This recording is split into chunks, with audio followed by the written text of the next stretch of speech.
Bienvenue à l'Exponentialiste, une émission pour ceux qui croient qu'il existe autre chose, c'est-à-dire qui croient que Dieu a des plans absolument phénoménaux pour notre vie, qui croient que Dieu a en réserve des promesses qu'il va accomplir, même si nos yeux ne voient pas aujourd'hui. L'exponentialiste croit que Dieu a encore plus, qu'il y a plus de bénédictions, plus de miracles, plus d'opportunités, plus de bénédictions à vivre dans la vie. Alors, aujourd'hui, on veut parler de comment concrétiser le feu qui brûle dans notre cœur. Nous avons tous un feu qui brûle dans notre cœur pour quelque chose. Quand je parle d'un feu, je parle d'un rêve, je parle d'une vision, je parle d'un projet, je parle de quelque chose que Dieu, le Dieu de l'univers, a déposé à l'intérieur de nous. Et beaucoup de gens m'écrivent semaine après semaine pour me demander « Luc, j'ai un projet, j'ai un rêve, mais je ne sais pas par où commencer, je ne sais pas par où aller, je ne sais pas comment faire pour que ce qui est à l'intérieur de moi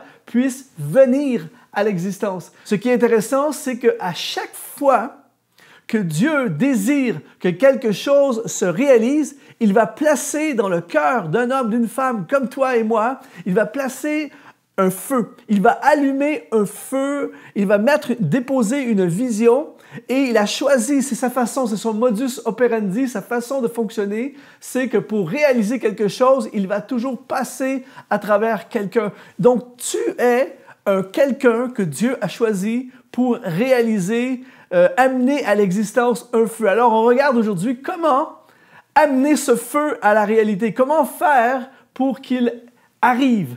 Première chose très importante, c'est terminer ce que vous commencez. Lorsqu'on lit dans Jean chapitre 19 au verset 30, c'est une scène sans précédent, Jésus sur la croix. Et juste avant de mourir, il va dire « Tout est accompli, c'est fini ». Et en fait, dans le grec, le mot c'est tétalestai. Tétalestai, c'est le même mot qui est utilisé pour parler de la fin d'une journée de travail ou la fin d'une construction. En d'autres mots, c'est Jésus, lorsqu'il est sur la croix, et ce qu'il dit, c'est « mission accomplie, c'est fait, c'est terminé, tout est fait, on ne peut plus aller plus loin, c'est terminé ». Et Jésus a commencé cette mission 3 ans auparavant lorsqu'il va dire « L'Esprit du Seigneur est sur moi car il m'a oint pour ». Et là, il donne la liste des choses qu'il doit accomplir avec sa mission. Et là, il est sur la croix et il dit « Tout est accompli ». On connaît la suite de l'histoire, la résurrection et l'histoire de l'humanité qui va changer. Mais Jésus nous donne le modèle. Donc, si nous voulons que quelque chose se réalise, il faut absolument terminer ce que nous commençons. L'apôtre Paul est à la fin de sa vie et il va écrire en disant « J'ai combattu le bon combat, j'ai achevé la course. Désormais, la couronne de justice m'est réservée. » Encore une fois, on parle de quelqu'un qui a terminé ce qu'il a commencé. Le problème, c'est qu'il y a beaucoup de gens qui ont un feu et qui vont poser un geste par rapport au feu qui est dans leur cœur, qui ont un feu pour un diplôme, qui ont un feu pour un projet d'entreprise, qui ont un feu. Combien de fois j'ai parlé à des gens qui avaient un feu pour démarrer un ministère ou se lancer dans le ministère, mais des années plus tard, ils ont arrêté, ils arrêtent. Plein de gens commencent, mais il y a plein de chantiers non terminés. Et si tu veux que le feu qui est en toi se matérialise, arrive vraiment, tu dois aller au bout de ce que tu as commencé. Il y a un gars qui a écrit il y a plusieurs années, un monsieur qui s'appelle Stephen Covey, qui a écrit un livre, excellent livre, Les 7 habitudes de ceux qui réussissent leurs entreprises. Et ce qu'il fait, c'est qu'il prend différentes 7 habitudes qui sont caractéristiques aux personnes qui réussissent leur projet. Et l'une des 7 habitudes, c'est commencer avec la fin en tête. Et quand j'ai vu ça, je me suis dit, wow, c'est exactement ce que Dieu fait. C'est-à-dire que ce que Dieu commence, ou en d'autres mots, ce que Dieu te demande de commencer, est déjà terminé. Quand tu fais un projet qui vient de Dieu, quand tu commences à poursuivre et à réaliser le feu qui est dans ton cœur, tu commences quelque chose qui est déjà terminé. Pareil comme un projet de construction, lorsque les travailleurs arrivent sur le chantier, ils entreprennent quelque chose dont le plan de l'architecte est déjà terminé. Donc, si tu veux que ton rêve, si tu veux que ton feu vienne à l'existence et se matérialise, eh bien, termine ce que tu as commencé. C'est toujours comme ça que Dieu fonctionne. Quand Dieu voit le jeune David, il voit déjà Goliath, il voit déjà la caverne, il voit déjà la royauté. Beaucoup de gens ne restent qu'au stade de l'onction, c'est-à-dire David va être oint. Ça, c'est le commencement, l'onction, mais il doit y avoir le couronnement. Et entre l'onction et le couronnement, il va se passer des années parfois. Et si tu veux que ton projet, que ton feu se matérialise, ne reste pas à l'étape de l'onction. J'ai reçu une promesse, Dieu m'a promis, je vais faire ceci. Oui, mais il faut se rendre au couronnement, il faut aller jusqu'au bout de ton projet. Ça, c'est la première étape. La deuxième étape pour que le feu se matérialise, c'est deviens un explorateur. Le 13 janvier 1888, il y a 33 hommes qui se sont réunis au Cosmos Club à Washington. Et c'était l'élite de la société de l'époque. Il y avait des politiciens, des scientifiques, des chercheurs, des explorateurs. Ils se sont réunis ensemble et ils ont eu une discussion, un brainstorming en quelques mots, en d'autres mots. Et ils ont fait cette réflexion parce que les gens de l'époque croyaient vraiment que tout avait été exploré.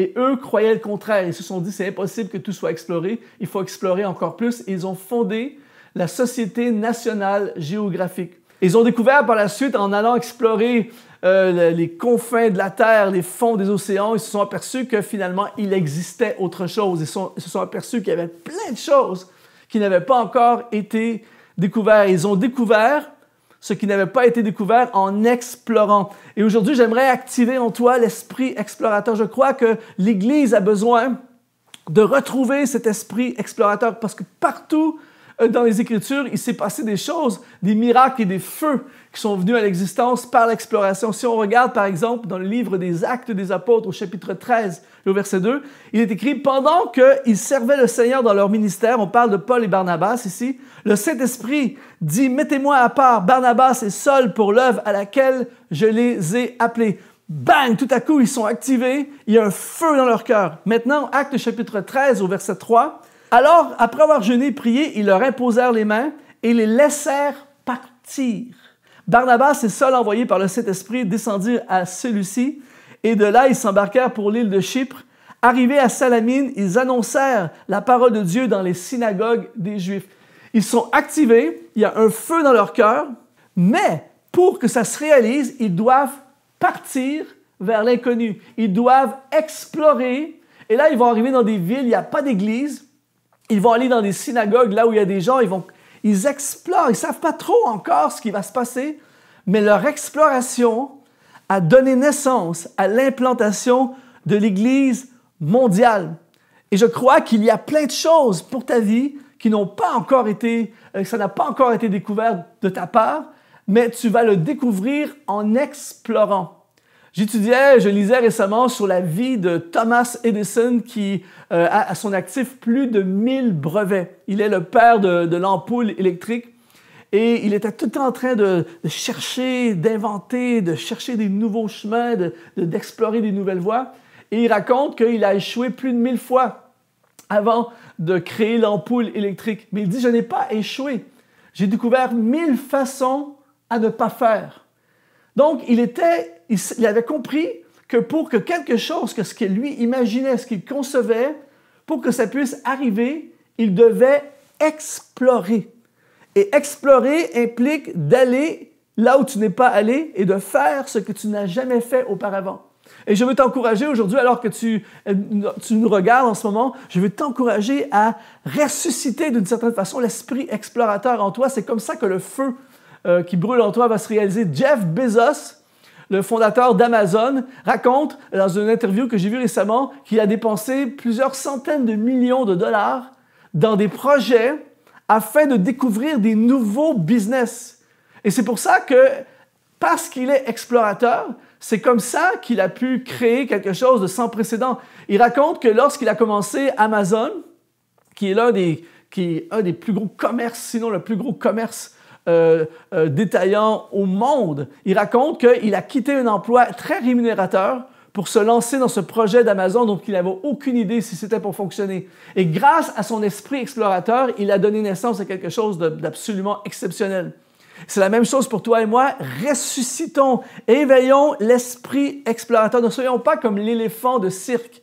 On nous dit que l'éléphant de cirque, lorsqu'il est bébé, pour ne pas qu'il s'enfuit, on lui attache une petite corde à sa petite patte. Il essaie de se défaire, mais il n'y arrive pas. Mais ce qui est fascinant dans l'histoire, c'est que plus il devient grand, on garde encore la même corde. Et lorsqu'il devient un éléphant adulte, tout ce qu'il aurait à faire, c'est juste de donner un petit coup et la corde casserait, mais il en est venu à croire qu'il ne peut pas la casser, donc il n'essaie plus de la casser, il reste dans le statu quo. Et quand je pense à cette image, je pense à plusieurs personnes qui ont cessé d'explorer et qui laisse le feu s'éteindre à l'intérieur. Mais je déclare aujourd'hui que le feu ne va pas s'éteindre en toi, le feu va se ranimer et le feu va venir à l'existence en explorant. Troisièmement, passer à l'action. Dans le livre de Néhémie, au chapitre 2, au verset 17, je leur dis alors, « Vous voyez le malheureux état où nous sommes, Jérusalem est détruite et ses portes sont consumées par le feu.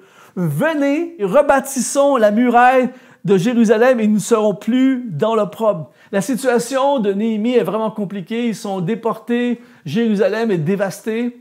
Et ils auraient pu passer des années à se plaindre, à critiquer, à se démoraliser, à dire c'est terrible, c'est épouvantable ce qui se passe, il n'y a pas de futur, il n'y a pas d'espoir. Mais à la place, il y a quelqu'un qui s'appelle Néhémie qui avait ce feu à l'intérieur. Il y avait ce feu, il y avait ce rêve. Il se disait, c'est pas possible que ça reste comme ça. Il faut que la situation change. Il faut rebâtir les murailles de Jérusalem. Il aurait pu passer des années assis sur les terrasses à boire du café et à dire, il faut que... Mais un jour, un homme s'est levé, Néhémie, il a dit, passons à l'action. Venez et rebâtissons. Le mot rebâtir ici, c'est le mot bana en hébreu qui veut dire bâtir, fortifier, construire. Et ce que l'Église a besoin, ce que cette société a besoin, c'est des hommes et des femmes qui vont bâtir. Bâtis ton projet. Bâtis le rêve que Dieu a mis dans ton cœur. Bâtis un ministère. Proverbe 27, 18 dit, « Celui qui soigne un figuier en mangera le fruit. » Le livre du réveil des actes, ce sont des hommes et des femmes qui sont passés à l'action, qui n'ont pas passé leur vie à parler, mais qui sont passés à l'action. Aujourd'hui, je veux t'encourager à passer à l'action. Inscris-toi à l'université, écris la première chanson, écris le premier chapitre de ton livre, fais la première vidéo de ta chaîne YouTube, lance ton ministère, bâtis, passe à l'action. Le feu est dans ton cœur. Le feu dans ton cœur, c'est Dieu qui te parle. Le feu qui est dans ton cœur, c'est Dieu qui te, entre guillemets, qui te harcèle, qui te dit « j'ai des projets pour toi, j'ai ça pour toi ». Si le feu brûle, il n'arrête pas de brûler, c'est que c'est Dieu qui te parle. Et je crois qu'alors que je fais cette émission en ce moment, je crois que je parle à quelqu'un en ce moment qui a ce feu. Il y a un feu dans ton cœur pour te lancer dans le ministère. Il y a un feu dans ton cœur pour écrire et publier ce livre. Il y a un feu dans ton cœur pour poursuivre un doctorat. Eh bien, j'aimerais dire à quelqu'un aujourd'hui, le temps est venu, comme Néhémie, de passer à l'action et de bâtir le projet que Dieu a placé dans ton cœur. Aujourd'hui, le feu ne va pas mourir dans nos cœurs. Aujourd'hui, c'est le jour où nous passons à l'action et nous allons matérialiser ce que Dieu a placé en nous. Ça a été tellement un plaisir aujourd'hui, encore une fois, de passer du temps avec toi. Je veux t'encourager et t'offrir une formation gratuite sur la destinée. 4 réponses pour le succès de ta destinée. Et c'est simple, tu peux aller sur notre site exponentiel.net ou tu peux aller sur exponentiel.net/gratuit et tu as accès à cette formation. Je veux investir encore plus dans ta destinée car je crois en toi parce que Dieu croit en toi.